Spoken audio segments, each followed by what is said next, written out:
कोल्हापूर शहरात पावसाची उघडीप आहे तर धरण क्षेत्रात पावसाचा जोर कायम आहे। पंचगंगा नदी कोणत्याही क्षणी पात्राबाहेर जाण्याची शक्यता वर्तवण्यात येते। पंचगंगा नदीची पाणी पातळी 28 फूट 7 इंचांवर तर राजारामसह 20 बंधारे पाण्याखाली गेल्या वाहतूक पर्यायी मार्गाने वळवण्यात आली आहे। दरम्यान याचाच पंचगंगा नदी घाटावरून आढावा घेतला आमचे प्रतिनिधी सतेज औंधकर यांनी। कोल्हापूर शहरात पावसाची उघडझाप असली तरी ग्रामीण भागात विशेषतः धरण पाणलोट क्षेत्रात जोरदार असा पाऊस कोसळतोय। परिणामी प्री कॅचमेंट एरियामध्ये पडणाऱ्या पावसामुळे आता पंचगंगा नदीसह जिल्ह्यातील सर्वच नद्या या दुथडी भरून वाहताना आपल्याला पाहायला मिळत आहेत। सध्या आपण आहोत पंचगंगा नदीच्या तीरावरती आणि इथली दृश्य दाखवण्याचा मी प्रयत्न करतोय।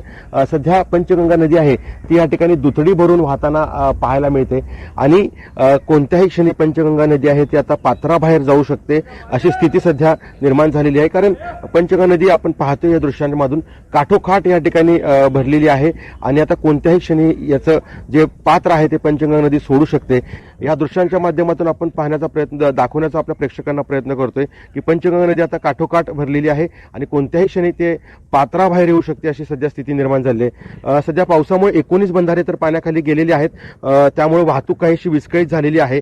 मात्र सध्या कोल्हापूर शहरात पावसाची आपल्याला उघडीप आहे ती पाहायला मिळते आणि याचा परिणाम जो आहे तो खरं तर कोल्हापूर शहरातील नागरिक तर एकीकडे सुखावल्याचं पाहायला मिळते, दुसरीकडे शेतकरी देखील मोठ्या प्रमाणावरती या ठिकाणी आनंदित झालेला आहे। कारण खरं तर पेरणी झाल्यानंतर हा पाऊस आहे तो पडलेला आहे, त्यामुळे शेतीसाठी पाऊस अत्यंत महत्त्वाचा आहे। त्यामुळे सध्या जरी कोल्हापूर शहरात पावसाची उघडीप असली तरी ग्रामीण भागात चांगला दमदार पाऊस आपल्याला पाहायला मिळतोय।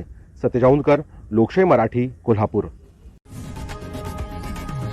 लोकशाही मराठी ऐका, पहा, जागरूक रहा।